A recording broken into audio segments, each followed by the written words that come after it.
मोनसे big breaking news समाज सिबियारि जिसुया समफ्रामारिनि दैदेननायाव एक्स एनडीबी एनएलएबी बनसु आरो गुबुन गुबुन आफाद जथायै दिनै सासे ड्राग्स फालांगिरिजों लोगोसे माखासे देहा फालांगिरि आइजोफोर हमनो हादों। बे गाज्रि आखुनि सुबुंफोरखौ बङाइगाव ओनसोलनिफ्राय हमनो हादों। हमखांनायनि उनाव ड्राग्स फालांगिरिखौ बङाइगाव पुलिस बिफाननो गथायनाय जायो।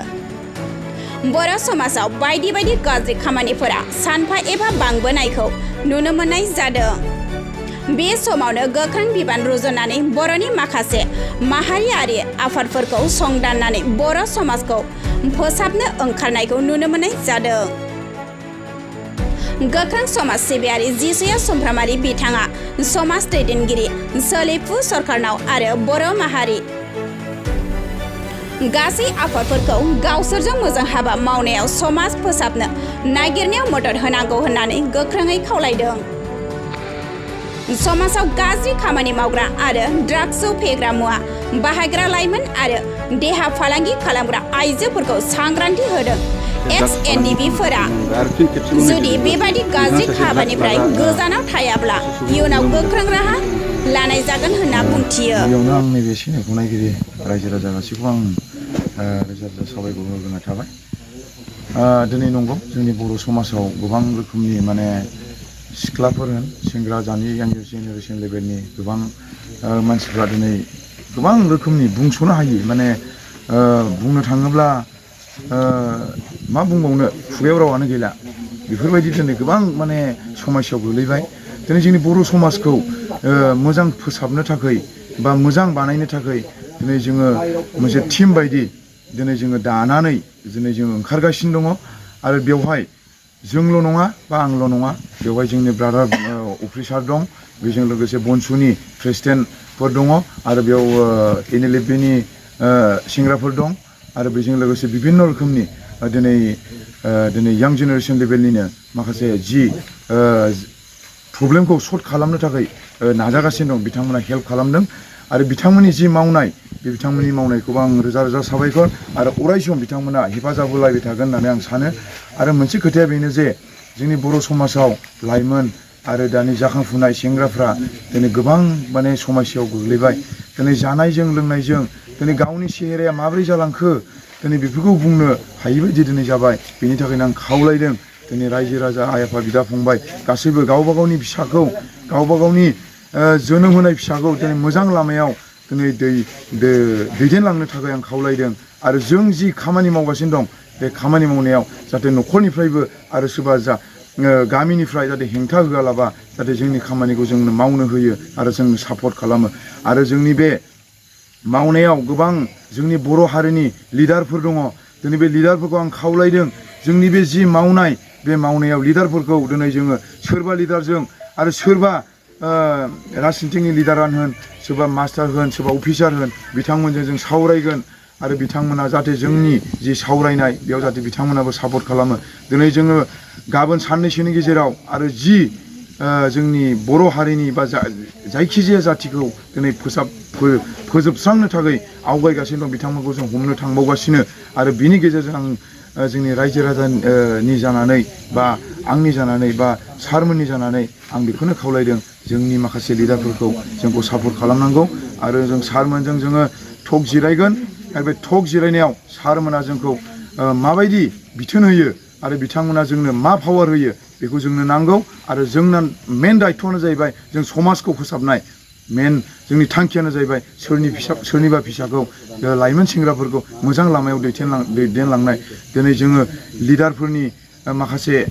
माबायाव जोङो दिनै आसा थाबावबाय आरो जों दिनै जाय लिडारखौ जोङो थांखिनानै जाय लिडारफोरजों जोङो थांनानै जों सावरायगोन जाहाथे बे लिडारफोरा जोंनो जि पावार बे पावारखौ दिनै जोङो होगोन होननानै जों आसा खालामदों। आरो सोरबायदि लिडारा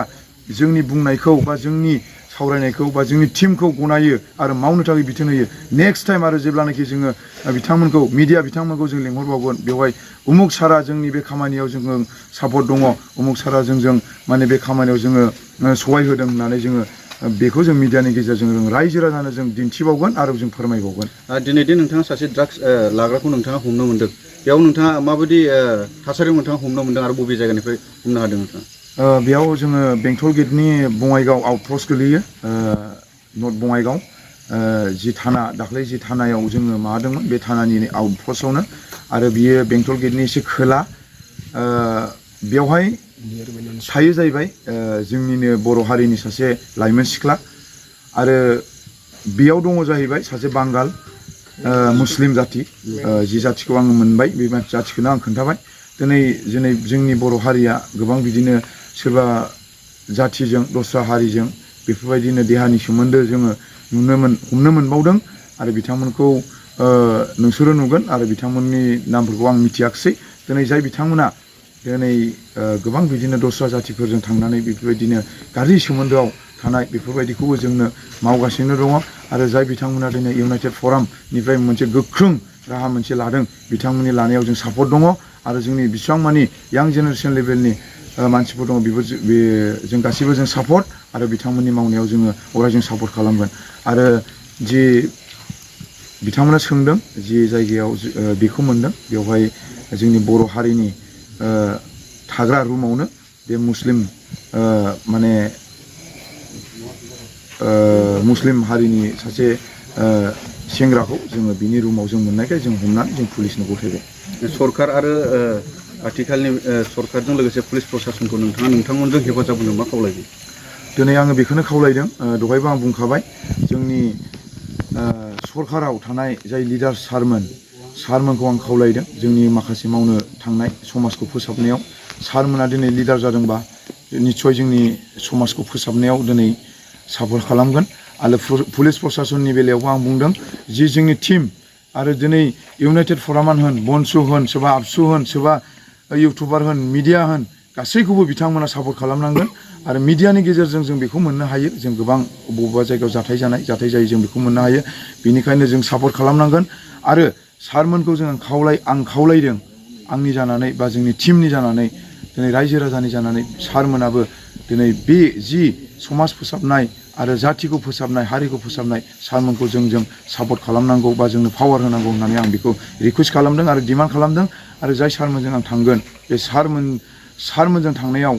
सारमोना जोंखौ मोजां रेसपेक्ट होनानै जों रायज्लायगोन होननानै आं सानदों आरो पुलिस प्रसासननि बेलायावबो आं बुंनो सानदों पुलिस प्रसासनाबो जोंनि खामानि मावनायाव जोंखौ जाहाथे हेंथा होआ आरो जोंखौ माबा मोनसे बिपदनि बेलायाव जोंखौ जाहाथे माबा मोनसे जोंखौ खैफोदाव खोख्लैया आरो जों फुल पारमिसन लानानैसो जों जिखि जाया जायगायाव थाङा मानो बेवहाय जोङो पारमिसन लादों आरो जिखि जायगायाव थाङा मानो बे जायगायाव थांनो थाखाय जोंनि बिटिआर सरकारनि जाय सारमोना जोंनो पावार होनांगौ होननानै आं बेखौ डिमान्ड खालामदों जोंनि टिमनि जानानै आरो रायजो राजानि जानानै थेंक इउ